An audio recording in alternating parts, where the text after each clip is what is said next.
अस्सलामुअलैकुम, good morning सोहणियो, good morning.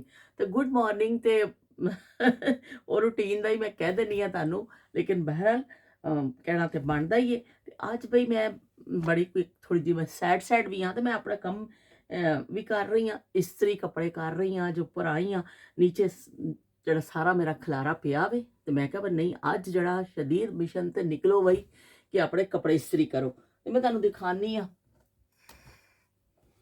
ਇਹ ਦੇਖੋ ਬਈ ਇੰਨੇ ਸਾਰੇ ਮੈਂ ਕੱਪੜੇ ਇਸਤਰੀ ਕਰ ਲਏ ਨੇ ਆਪਣੇ ਅੱਛੀ ਬੱਚੀ ਬਣ ਕੇ, ਤੇ ਬਾਕੀ ਮੈਂ ਹਲੇ ਇਸਤਰੀ ਕਰਨੇ ਨੇ।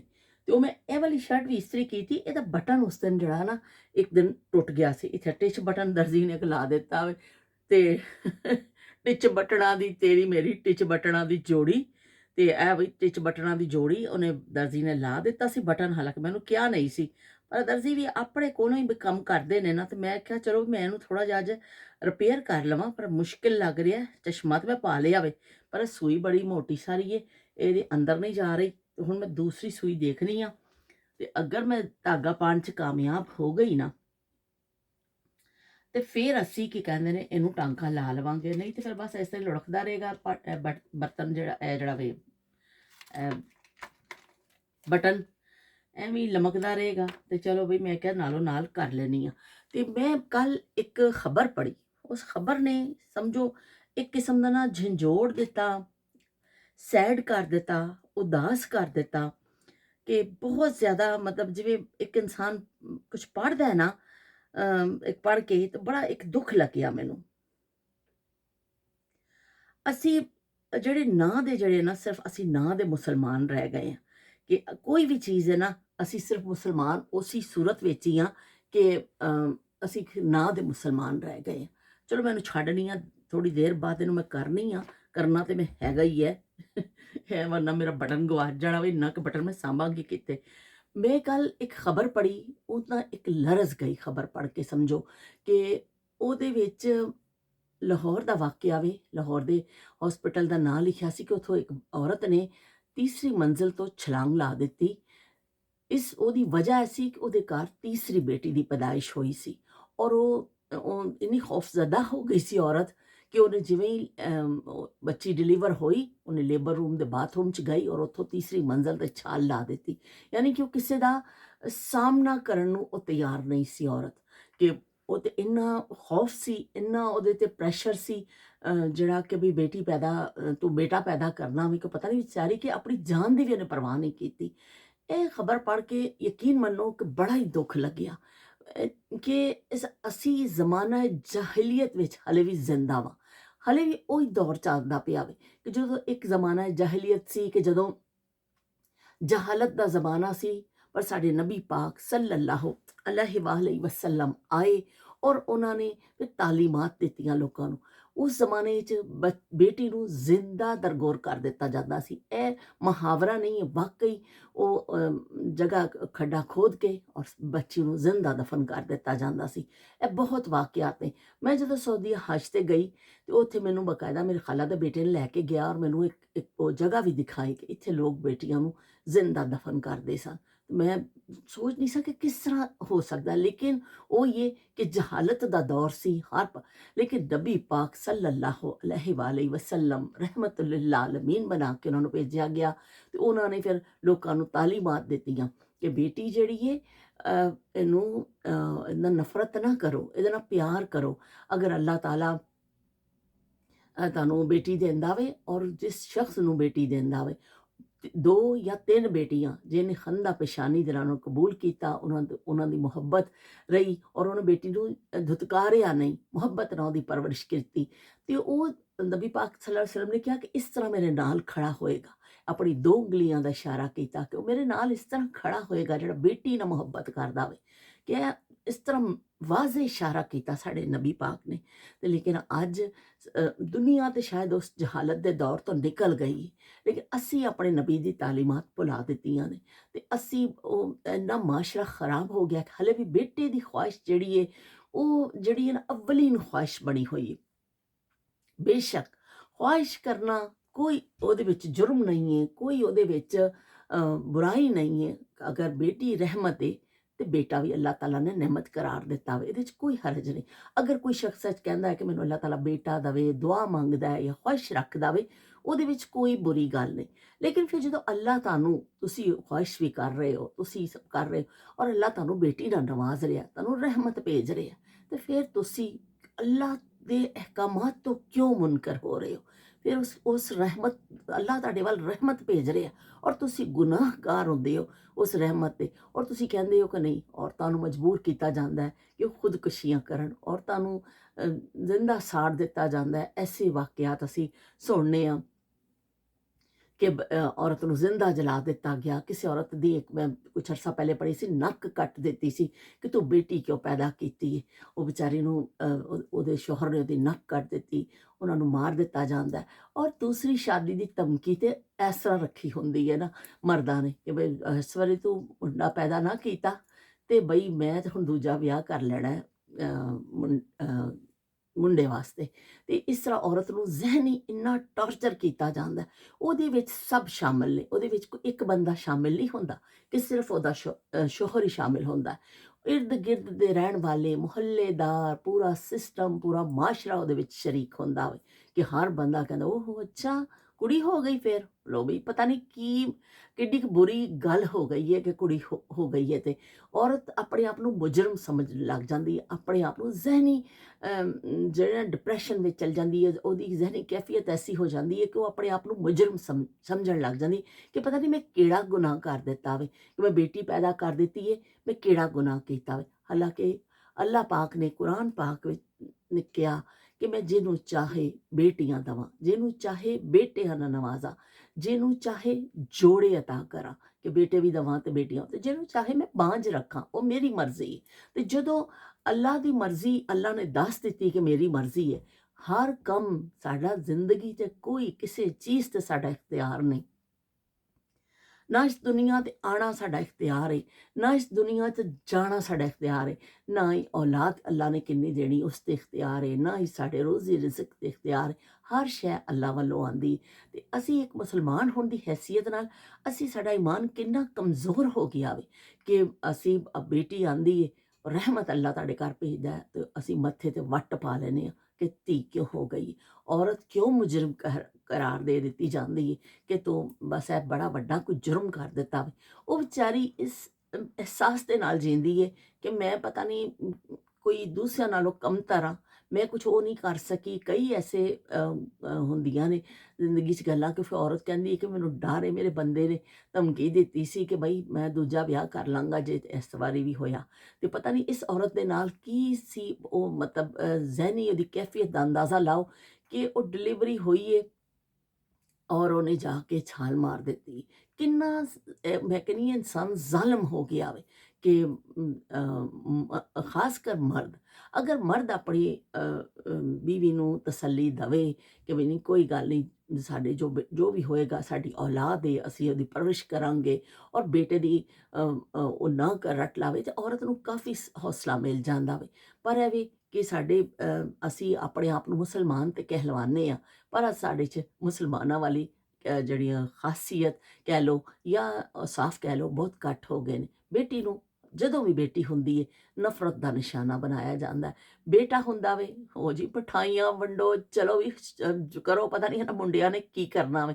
ਤੇ ਬੇਟੀ ਹੁੰਦੀ ਹੈ ਤੇ ਮਿਠਾਈ ਵੰਡਣਾ ਬੜਾ ਗਲਤ ਕੰਮ ਸਬਰ ਕਰ, ਉਹ ਅੱਛਾ ਕੁੜੀ ਹੋਈ ਹੈ ਤੇ ਮਿਠਾਈ ਵੰਡ ਦਿੱਤੀ ਹੈ, ਬਹੁਤ ਵੱਡਾ। ਮਿਠਾਈ ਵੀ ਅਗਰ ਕੋਈ ਆਪਣੀ ਬੇਟੀ, ਕੁਛ ਲੋਕ ਐਸੇ ਵੀ ਅੱਜ ਹੈਗੇ ਨੇ ਬੇਟੀ ਦੇ ਵੀ ਉਨੀ ਹੀ ਖੁਸ਼ੀ ਮਨਾਉਂਦੇ ਨੇ। ਬੇਟੀ ਹੁੰਦੀ ਹੈ ਤੇ ਉਹਨੂੰ ਵੈਲਕਮ ਕਰਦੇ ਨੇ ਦਿਲ ਦੇ ਨਾਲ ਔਰ ਮਿਠਾਈ ਵੰਡਦੇ ਨੇ, ਖੁਸ਼ੀ ਦਾ ਇਜ਼ਹਾਰ ਕਰਦੇ ਨੇ। ਤੇ ਐਸੇ ਹੀ ਲੋਕ ਜਿਹੜੇ ਨੇ ਅੱਲਾ ਦੀ ਰਜ਼ਾ ਵਿੱਚ ਉਹਨੂੰ ਕਹਿੰਦੇ ਨੇ ਜਿਹੜੇ ਰਾਜ਼ੀ ਨੇ ਲੋਕ, ਉਹ ਲੋਕ ਹੁੰਦੇ ਨੇ। ਉਹ ਲੋਕ ਨਹੀਂ ਨੇ ਕਿ ਜਿਹੜਾ ਬੇਟੀ ਨੂੰ ਬੋਝ ਸਮਝਦੇ ਨੇ। ਬਹਰਹਾਲ ਮੇਰਾ ਤੇ ਅੱਜ ਮੈਂ ਇਹ ਖਬਰ ਪੜ੍ਹੀ ਕੱਲ੍ਹ ਤੇ ਮੈਂ ਬੜੀ ਅਫਸੁਰਦਾ ਹੋ ਗਈ। ਮੈਂ ਕਿਹਾ ਅਸੀਂ ਬਹੁਤ ਸਾਰੇ ਮੌਜ਼ੂਆਤ 'ਤੇ ਗੱਲ ਕਰਨੇ ਆ, ਪਰ ਇਸ ਮੌਜ਼ੂ 'ਤੇ ਵੀ ਗੱਲ ਕਰਨੀ ਚਾਹੀਦੀ ਕਿ ਔਰਤ ਨੂੰ ਖੁਦਾ ਦਾ ਵਾਸਤਾ ਜ਼ਹਿਨੀ ਅਜ਼ੀਅਤ ਵਿੱਚੋਂ ਕੱਢੋ। ਉਹਨੂੰ ਉਹ ਜਿਹੜੀ ਉਹ ਦੁੱਖ ਸਹਿੰਦੀ ਹੈ ਕਿ ਉਹ ਇੱਕ ਔਲਾਦ ਨੂੰ ਜ਼ਾਰੇ ਇੱਕ 9 ਮਹੀਨੇ ਮਾਂ ਜਿਹੜਾ ਅਮਲ ਕਰਦੀ ਹੈ, ਉਹ ਤਕਲੀਫ ਤੇ ਉਹਨੇ ਉਠਾਣੀ। ਬੇਟਾ ਹੋਵੇ ਬੇਟੀ ਹੋਵੇ, ਉਹਨੇ ਉਨੀ ਹੀ ਤਕਲੀਫ ਉਠਾਣੀ ਹੈ ਦੋਨਾਂ ਲਈ।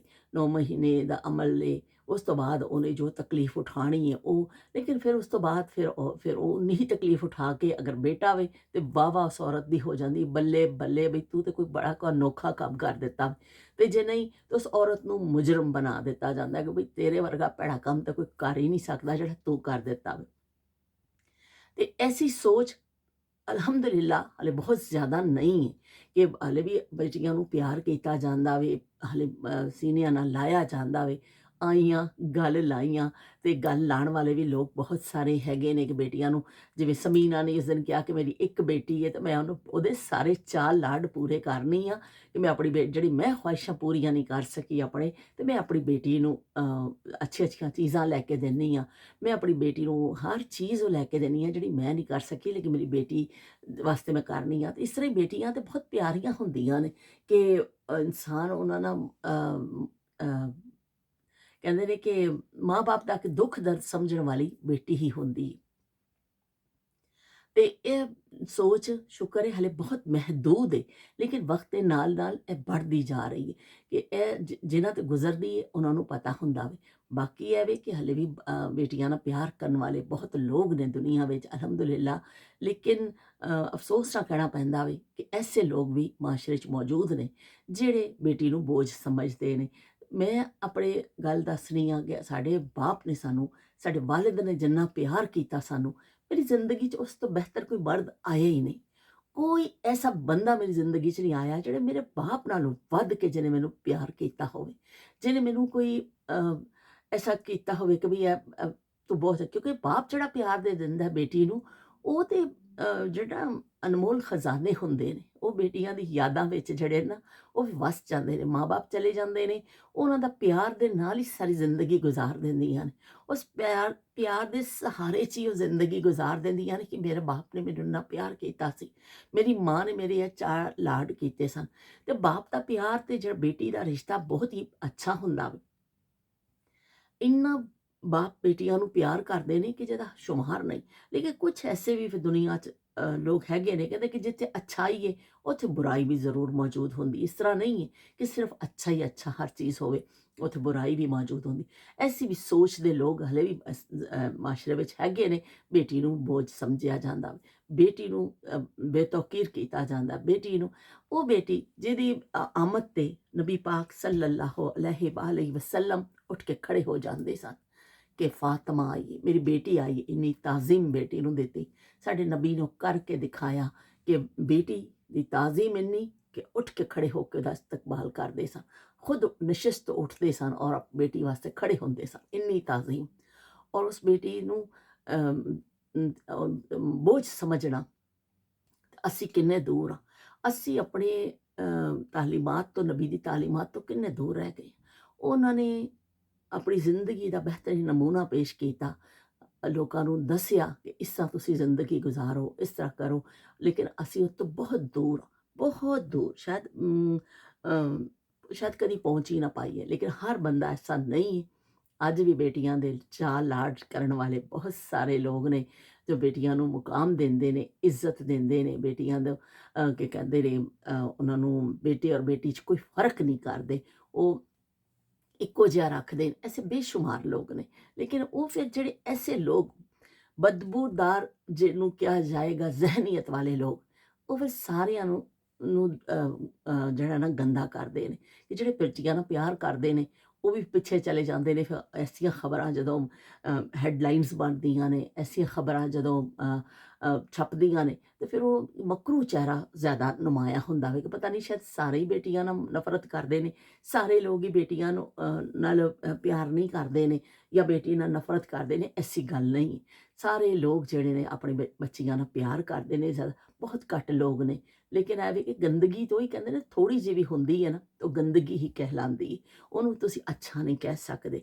ਉਹ ਖਬਰ ਪੜ੍ਹ ਕੇ ਕੱਲ੍ਹ ਦੀ ਮੈਂ ਬੜੀ, ਮਤਲਬ ਇੱਕ ਮੇਰੇ ਦਿਲ 'ਚ ਹੋਇਆ ਕਿ ਮੇਰਾ ਇੱਕ ਅਜੀਬ ਜਿਹੀ ਮੇਰੀ ਕੈਫੀਅਤ ਹੋ ਗਈ ਕਿ ਬੇਟੀ ਨੂੰ ਬੋਝ ਨਾ ਸਮਝੋ, ਬੇਟੀ ਨਾਲ ਪਿਆਰ ਕਰੋ। ਇਹਨਾਂ ਮਾਸ਼ਰਿਆਂ 'ਚ ਵੀ ਅਸੀਂ ਨਿਕਲੇ ਹਾਂ, ਇਹਨਾਂ ਨੇ ਇੰਨੇ ਅੱਛੇ ਅਸੂਲ ਅਪਣਾਏ ਨੇ ਕਿ ਜਿਹੜੇ ਸਾਡੇ ਸਾਰੇ ਅੱਛੇ ਅਸੂਲ ਨੇ, ਇਹਨਾਂ ਨੇ ਵੀ ਅਪਣਾਏ ਹੋਏ ਨੇ। ਇੱਥੇ ਤੁਹਾਨੂੰ ਕੋਈ ਨਜ਼ਰ ਨਹੀਂ ਆਏਗਾ ਕਿ ਕੋਈ ਐਸਾ ਬੇਟੀ ਨਾਲ ਨਫ਼ਰਤ ਕਰਦਾ ਨਜ਼ਰ ਆਵੇ। ਸਾਡੇ ਨਬੀ ਦੀ ਤਾਲੀਮਾਤ ਵੀ ਹੈ ਨੇ ਕਿ ਜੋ ਵੀ ਅੱਲਾਹ ਤਾਲਾ ਨੇ ਤੁਹਾਨੂੰ ਔਲਾਦ ਦਿੱਤੀ ਹੈ ਨਾ, ਉੱਤੇ ਸਬਰ ਸ਼ੁਕਰ ਕਰੋ।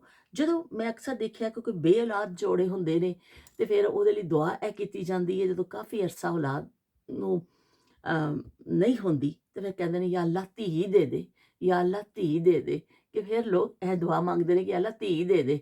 ਤੇ ਉਸ ਵੇਲੇ ਫਿਰ ਧੀ ਦੀ ਅਹਿਮੀਅਤ ਵੀ ਪਤਾ ਚੱਲਦੀ ਹੈ। ਲੇਕਿਨ ਇਹ ਵੇ ਕਿ ਜਦੋਂ ਅੱਲਾਹ ਧੀ ਦਿੰਦਾ ਵੇ, ਫਿਰ ਅਸੀਂ ਧੀ ਤੋਂ ਮੂੰਹ ਮੋੜ ਲੈਂਦੇ ਹਾਂ, ਫਿਰ ਉਹਨੂੰ ਬੋਝ ਸਮਝਣ ਲੱਗ ਜਾਂਦੇ ਹਾਂ।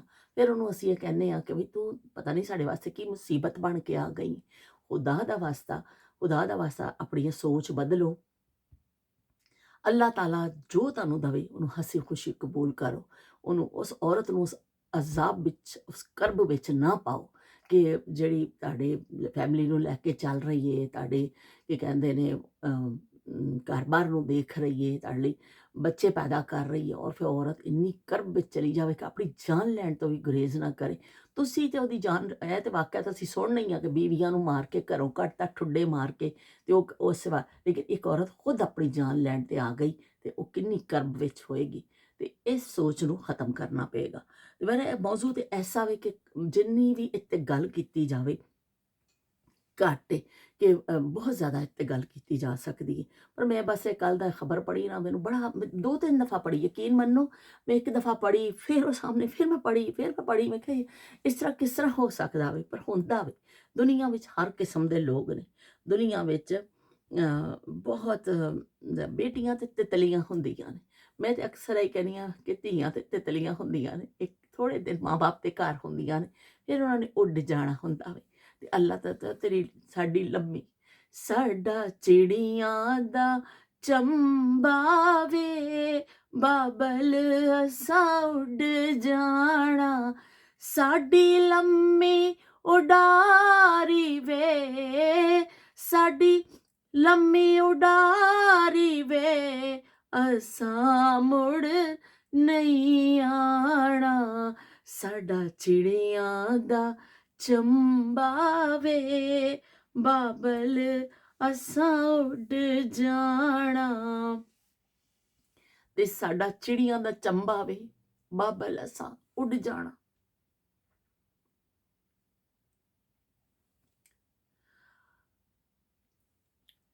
ਬੇਟੀ ਰਹਿਮਤ ਹੈ, ਉਸ ਰਹਿਮਤ ਦੀ ਕਦਰ ਕਰੋ, ਉਸ ਰਹਿਮਤ ਦੀ ਇੱਜ਼ਤ ਕਰੋ। ਉਹ ਇੱਜ਼ਤ ਉਹਨੂੰ ਦਵੋ ਜਿਹੜੀ ਸਾਡੀ ਨਬੀ ਪਾਕ ਸੱਲੱਲਾਹੁ ਅਲੈਹਿ ਵਸੱਲਮ ਨੇ ਦਿੱਤੀ, ਕਿ ਜਿਹੜੇ ਮੁਹੰਮਦ ਮੁਸਤਫਾ ਉੱਠ ਕੇ ਖੜੇ ਹੋ ਜਾਂਦੇ ਸਨ ਬੇਟੀ ਦੀ ਤਾਜ਼ੀਮ 'ਚ। ਉਹਨੂੰ ਉਹ ਇੱਜ਼ਤ ਦਵੋ ਕਿ ਬੇਟੀ ਦਾ ਉਹ ਮੁਕਾਮ ਹੈ ਜਿਹੜੇ ਸਾਡੇ ਨਬੀ ਨੇ ਸਾਨੂੰ ਕਰਕੇ ਦਿਖਾਇਆ। ਤੇ ਫਿਰ ਮਿਲਨੇ ਆ। ਕੁਛ ਮੌਜੂ ਐਸੇ ਹੁੰਦੇ ਨੇ, ਕੁਛ ਐਸੀਆਂ ਗੱਲਾਂ ਹੁੰਦੀਆਂ ਨੇ ਤੁਹਾਨੂੰ ਪੂਰਾ ਦਿਨ ਡਿਸਟਰਬ ਰੱਖਦੀਆਂ ਨੇ, ਤੁਹਾਨੂੰ ਪੂਰਾ ਦਿਨ ਪਰੇਸ਼ਾਨ ਕਰਦੀਆਂ ਨੇ। ਪਰ ਇਹ ਵੀ ਕਿ ਅਸੀਂ ਸਭ ਦੀ ਸੋਚ ਨਹੀਂ ਬਦਲ ਸਕਦੇ। ਅਸੀਂ ਕੋਸ਼ਿਸ਼ ਤਾਂ ਉਹਦੇ ਲਈ ਕਰ ਸਕਦੇ ਹਾਂ, ਲੇਕਿਨ ਸੋਚ ਇਨਸਾਨ ਨੂੰ ਖੁਦ ਹੀ ਬਦਲਣੀ ਹੁੰਦੀ। ਆਪਣੀ ਸੋਚ ਨੂੰ ਵਸੀ ਕਰੋ, ਆਪਣੀ ਜਿਹੜੇ ਖਿਆਲਾਤ ਨੇ ਉਹਨੂੰ ਬਿਹਤਰ ਕਰੋ ਕਿ ਬੇਟੀ ਨੂੰ ਜਿਹੜਾ ਨਾ ਹੁਣ ਬੋਝ ਨਾ ਸਮਝੋ। ਫਿਰ ਮਿਲਦੇ ਹਾਂ ਇਨਸ਼ਾਅੱਲਾ ਇੱਕ ਨਵੀਂ ਗੱਲ ਦੇ ਨਾਲ, ਨਵੀਂ ਯਾਦ ਦੇ ਨਾਲ। ਵੀ ਟਾਂਕਾ ਵੀ ਭਰਨਾ ਵੇ, ਛੇਤੀ ਛੇਤੀ ਸੂਈ ਲੱਭਾਂ ਤੇ ਆਪਣਾ ਬਟਨ ਇੱਥੇ ਟੰਗ ਕੇ, ਤੇ ਬਾਕੀ ਦੇ ਇੱਥੇ ਕੱਪੜੇ ਜਿਹੜੇ ਨਾ ਇੰਨੇ ਸਾਰੇ ਢੇਰ ਪਏ ਨੇ, ਹਾਲੇ ਮੈਂ ਇਸਤਰੀ ਕਰਨੇ ਨੇ। ਪਰ ਮੇਰੇ ਕਰਦੇ ਕਰਦੇ ਮੈਂ ਕਿਹਾ ਬਈ ਹੈ ਤੇ ਜਿਹੜਾ ਨਾ ਫਿਰ ਮੈਂ ਐਸਾ ਤੈਅ ਕਰਕੇ ਰੱਖ ਦੇਣਾ ਹੈ, ਬਟਨ ਰਹਿ ਜਾਣਾ ਇੱਥੇ ਹੀ। ਅਗਲੀ ਦਫਾ ਜਦੋਂ ਕਮੀਜ਼ ਪਾਣੀ ਹੈ ਤੇ ਫਿਰ ਕਹਿਣਾ ਓਏ ਹੋਏ ਇਹ ਬਟਨ ਦਾ ਟੁੱਟਿਆ ਹੋਇਆ। ਤੇ ਨਾਲੋਂ ਨਾਲ ਦੀ ਅੱਛੇ ਬੱਚੇ ਜਿਹੜੇ ਹੁੰਦੇ ਨੇ ਨਾਲੋਂ ਨਾਲ ਰਿਪੇਅਰ ਕਰਕੇ ਰੱਖ ਦਿੰਦੇ ਨੇ। ਤੇ ਚਲੋ ਬਈ ਅਸੀਂ ਫਿਰ ਹੁਣ ਚੱਲਨੇ ਆ। ਸਮੀਨਾ ਬਹੁਤ ਅੱਛਾ ਇਜ਼ਾਫਾ ਨੇ, ਸਮੀਨਾ ਨੇ ਕੱਲ ਵੀ ਬਹੁਤ ਅੱਛਾ ਕਮੈਂਟ ਕੀਤਾ। ਉਜ਼ਮਾ ਬਮੁਕਾਬਲਾ ਸਮੀਨਾ ਹੋ ਗਿਆ ਜਬ ਇੱਥੇ। ਸਮੀਨਾ ਨੇ ਵੀ ਕੱਲ ਬੜੀ ਆਪਣੀ ਯਾਦਾਂ ਸ਼ੇਅਰ ਕੀਤੀਆਂ, ਔਰ ਬਹੁਤ ਜਿਹੜਾ ਨਾ ਮੈਨੂੰ ਅੱਛਾ ਲੱਗਿਆ ਕਿ ਉਹ ਆਪਣੀ ਯਾਦਾਂ ਦੇ ਨਾਲ ਆਉਂਦੇ ਨੇ, ਆਪਣੀ ਯਾਦ ਸ਼ੇਅਰ ਕਰਦੇ ਨੇ। ਤੇ ਬਈ ਇੱਕ ਗੱਲ ਮੈਨੂੰ ਤੁਸੀਂ ਹੋਰ ਦੱਸੋ ਕਿ ਅਸੀਂ ਅਗਰ ਐਸਾ ਮੈਂ ਕੋਈ ਸਿਲਸਿਲਾ ਸ਼ੁਰੂ ਕਰਾਂ ਕਿ ਜਿਹਦੇ ਵਿੱਚ ਅਸੀਂ ਪੁਰਾਣੇ ਗਾਣੇ ਜਿਹੜੇ ਨੇ, ਪੁਰਾਣੇ ਗਾਣੇ ਜਿਹੜੇ ਨੇ ਉਹਨਾਂ ਨੂੰ ਛੋਟੇ ਛੋਟੇ ਟੁਕੜਿਆਂ 'ਚ ਰਿਪੀਟ ਕਰੀਏ ਔਰ ਉਹਨਾਂ ਨੂੰ ਯਾਦ ਕਰੀਏ। ਤੁਸੀਂ ਕਮੈਂਟ ਵਿੱਚ ਮੈਨੂੰ ਅੱਛੇ ਅੱਛੇ ਆਪਣੀ ਪਸੰਦੀਦਾ ਗਾਣੇ ਲਿਖੋ ਤਾਂ ਕਿ ਅਸੀਂ ਫਿਰ ਉਹਨੂੰ ਥੋੜ੍ਹਾ ਜਿਹਾ ਗੁਣਗੁਣਾਈਏ ਅਤੇ ਉਹਨਾਂ ਗਾਣਿਆਂ ਨੂੰ ਅਸੀਂ ਫਿਰ ਜ਼ਿੰਦਾ ਕਰੀਏ, ਕਿਉਂਕਿ ਉਹ ਵਿਚਾਰੇ ਉਹਨਾਂ ਨੂੰ ਕੋਈ ਗਾਉਂਦਾ ਹੀ ਨਹੀਂ ਹੈ। ਉਹ ਓਲਡ ਇਜ਼ ਗੋਲਡ 'ਤੇ ਹੁੰਦਾ ਵੇ, ਪਰ ਉਹਨਾਂ ਨੂੰ ਕੋਈ ਅਹਿਮੀਅਤ ਉਹਨਾਂ ਦੀ ਖ਼ਤਮ ਹੁੰਦੀ ਜਾ ਰਹੀ ਹੈ। ਵੈਸੇ ਖ਼ਤਮ ਨਹੀਂ ਹੋਈ ਹੈ, ਅਸੀਂ ਜਦੋਂ ਵੀ ਸੁਣਨੇ ਆ ਉਸ ਤਰ੍ਹਾਂ ਹੀ ਅੱਛਾ ਲੱਗਦਾ ਵਾ। ਪਰ ਇਹ ਵੀ ਕਿ ਹੁਣ ਨਵੇਂ ਨਵੇਂ ਗਾਣੇ ਆ ਗਏ ਨੇ ਅਤੇ ਅਸੀਂ ਫਿਰ ਪੁਰਾਣਿਆਂ ਨੂੰ ਵੀ ਜ਼ਿੰਦਾ ਕਰੀਏ, ਆਪਣੇ ਦੌਰ ਦੀਆਂ ਜਿਹੜੀਆਂ ਚੀਜ਼ਾਂ ਨੇ ਅਸੀਂ ਉਹਨਾਂ ਨੂੰ ਥੋੜ੍ਹਾ ਜਿਹਾ ਰਿਵਿਊ ਕਰੀਏ। ਅਤੇ ਚਲੋ ਵੀ ਮੈਨੂੰ ਦੱਸਿਓ ਕਮੈਂਟ ਕਰਕੇ ਤੁਹਾਨੂੰ ਕਿਹੜਾ ਗਾਣਾ ਚੰਗਾ ਲੱਗਦਾ ਵੇ, ਅਤੇ ਫਿਰ ਅਸੀਂ ਉਹ ਹੀ ਗੁਣਗੁਣਾਵਾਂਗੇ ਅਤੇ ਕਰਾਂਗੇ ਤਾਂ ਕਿ ਫਿਰ ਉਹ ਗਾਣੇ ਸਾਡੇ ਜ਼ਿੰਦਾ ਰਹਿਣ। भूली हुई हूँ दास्तां गुजरा हुआ ख्याल हूँ, भूली हुई हूँ दास्तां गुजरा हुआ ख्याल हूँ, जिसको ना तुम समझ सके मैं ऐसा एक सवाल हूँ, भूली हुई हूँ दास्तां गुजरा हुआ ख्याल हूँ, भूली हुई हूँ दास्तां गुजरा हुआ। ਇਹਦਾ ਪਤਾ ਨਹੀਂ ਕਿੱਥੇ ਵੇ ਮੈਂ ਪਰਫਿਊਮ ਵੀ ਜਿਹੜਾ ਨਾ ਇਹਦਾ ਕਿੱਥੇ ਗਿਆ ਸੁਰਾਖ। ਮੈਂ ਤਾਂ ਚਸ਼ਮੇ ਤੋਂ ਬਗੈਰ ਮਾਨਨਾ ਬਿਲਕੁਲ ਅੰਨੀ ਆ, ਬਗੈਰ ਚਸ਼ਮੇ ਤੋਂ ਨਾ ਚਸ਼ਮਾ ਜਦ ਤੱਕ ਮੈਂ ਨਾ ਪਾਵਾਂ ਨਾ ਮੈਨੂੰ ਕੁਛ ਨਜ਼ਰ ਨਹੀਂ ਆਉਂਦਾ। ਹਮ ਅੰਧਾ ਹੈ, ਹਮ ਚਸ਼ਮੇ ਕੇ ਬਗੈਰ ਬਿਲਕੁਲ ਅੰਧਾ ਹੈ ਬਾਈ। ਤੇ ਇਹ ਜੇ ਮੇਰਾ ਕੋਕੋਨਟ ਆਇਲ ਜਿਹੜਾ ਮੈਂ ਯੂਜ਼ ਕਰਨੀ ਆ, ਮੈਂ ਸਿਰ ਦੇ ਉੱਤੇ ਕਦੇ ਕਦੇ ਮਾਲਿਸ਼ ਵੀ ਕਰ ਲੈਣੀ, ਕਿਉਂਕਿ ਸਰੋਂ ਦਾ ਤੇਲ ਫਿਰ ਪਾਕਿਸਤਾਨ 'ਤੇ ਜ਼ਿਆਦਾ ਸਰੋਂ ਦਾ ਇਸਤੇਮਾਲ ਕਰਨੇ ਸਾ, ਇੱਥੇ ਕੋਕੋਨਟ ਆਇਲ ਅਤੇ ਇਹ ਇੰਨਾ ਚੰਗਾ ਵੇ। ਕਦੇ ਕਦੇ ਮੂੰਹ 'ਤੇ ਵੀ ਲਾ ਲੈਂਦੀ ਹੁੰਦੀ ਆ, ਵਾਹ ਵਾਹ ਮੂੰਹ ਦੀ ਨਾ ਇਹਦੇ ਨਾਲ ਫਿਰ ਮੰਜਾਈ ਕਰਨੀ ਆ, ਬਹੁਤ ਚੰਗਾ। ਅਤੇ ਮੈਂ ਜ਼ਿਆਦਾਤਰ ਖੋਪਰੇ ਦਾ ਤੇਲ ਇੱਥੇ ਅੱਜ ਕੱਲ੍ਹ ਇਸਤੇਮਾਲ ਕਰਨੀ ਆ। ਜਵਾਨੀ ਵਿੱਚ ਅਸੀਂ ਖੋਪਰੇ ਦਾ ਜ਼ਿਆਦਾ ਇਸਤੇਮਾਲ ਕੀਤਾ ਤੇਲ। ਮੇਰੇ ਅੱਬੂ ਹਮੇਸ਼ਾ ਸਾਨੂੰ ਬਾਪ ਦੀਆਂ ਮੁਹੱਬਤਾਂ ਅਤੇ ਉਹ ਗੱਲਾਂ ਭੁੱਲਦੀਆਂ ਨਹੀਂ ਨੇ ਕਿ ਅੱਬੂ ਸਾਨੂੰ ਹਮੇਸ਼ਾ ਖੋਪਰੇ ਦਾ ਤੇਲ ਲਿਆ ਕੇ ਦਿੰਦੇ ਹੁੰਦੇ ਸਨ, ਅਤੇ ਅਸੀਂ ਉਸ ਵਿਹੜੇ 'ਚ ਰੱਖਣਾ, ਕੱਚ ਦੀ ਬੋਤਲ ਹੁੰਦੀ ਸੀ, ਧੁੱਪੇ ਰੱਖ ਦੇਣਾ, ਥੋੜ੍ਹਾ ਜਿਹਾ ਪਿਘਲ ਜਾਣਾ ਅਤੇ ਫਿਰ ਸਿਰ ਨੂੰ ਲਾ ਲੈਣਾ, ਅਤੇ ਫਿਰ ਬਹੁਤ ਅੱਛੇ ਬਾਲ ਹੁੰਦੇ ਨੇ ਇਹਦੇ ਨਾਲ। ਅਤੇ ਫਿਰ ਮਿਲਦੇ ਹਾਂ। ਇੱਕ ਬਾਪ ਦੀ ਯਾਦ ਮੈਂ ਆਪਣੇ ਤੁਹਾਡੇ ਨਾਲ ਸ਼ੇਅਰ ਕਰ ਲਈ ਕਿ ਸਾਡੇ ਅੱਬੂ ਹਮੇਸ਼ਾ ਸਾਨੂੰ ਖੋਪਰੇ ਦਾ ਤੇਲ ਲਿਆ ਕੇ ਦਿੰਦੇ ਸਨ। ਐਡੀ ਵੱਡੀ ਸਾਰੀ ਸ਼ੀਸ਼ੀ ਹੁੰਦੀ ਸੀ, ਵਿਹੜੇ 'ਚ ਰੱਖਣੀ ਧੁੱਪ ਵਿੱਚ, ਅਤੇ ਫਿਰ ਉਹ ਜਿਹੜਾ ਹੋ ਜਾਣਾ ਤਾਂ ਫਿਰ ਅਸੀਂ ਉਹਨੂੰ ਸਿਰ 'ਚ ਮਲਣਾ। ਅਤੇ ਚਲੋ ਬਈ ਠੀਕ ਹੈ, ਉਹ ਗੱਲਾਂ ਅਸੀਂ ਭੁੱਲ ਨਹੀਂ ਸਕਦੇ, ਉਹ ਜ਼ਮਾਨੇ ਅਸੀਂ ਭੁੱਲ ਨਹੀਂ ਸਕਦੇ, ਪਰ ਉਹਨਾਂ ਜ਼ਮਾਨਿਆਂ ਨੂੰ ਅਸੀਂ ਯਾਦ ਕਰਦੇ ਰਹਾਂਗੇ। ਗੱਲ ਮੇਰੀ ਹਮੇਸ਼ਾ ਲੰਮੀ ਹੋ ਜਾਂਦੀ ਹੈ, ਬਸ ਫਿਰ ਹੁਣ ਮੈਂ ਖ਼ਤਮ ਕਰ ਰਹੀ ਹਾਂ। ਅੱਲਾ ਹਾਫਿਜ਼, ਤੇਰਾ ਬਰਾਖਾ।